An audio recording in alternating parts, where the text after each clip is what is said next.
A former LEX 18 reporter says her entire family was diagnosed with COVID-19 shortly after welcoming a new baby home from the hospital.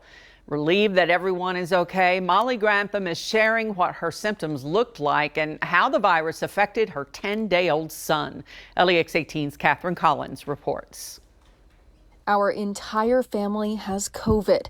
That's how Charlotte, North Carolina news anchor and former LEX 18 reporter Molly Grantham began writing her story about the surreal experience that's followed the birth of her third child. It has been a crazy, crazy 3 weeks. Just days after returning home from the hospital where Grantham tested negative for COVID-19, she says her 9-year-old daughter started to feel sick. Just a lot of symptoms of things that seemed like a normal bad stomach bug.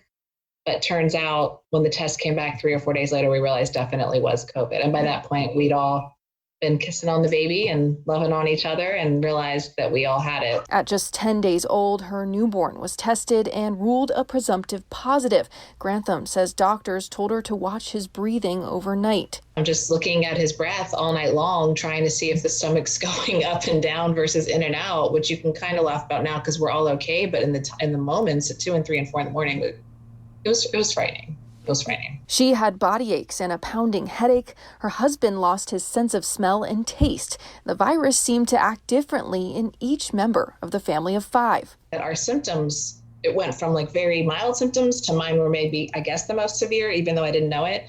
It can be anything. It's like symptoms all over the place. And our whole household had very different symptoms. As a storyteller, she says she did what she knows. She wrote about her experience on social media. The post has now been shared over 64,000 times. Thankfully, her family is okay.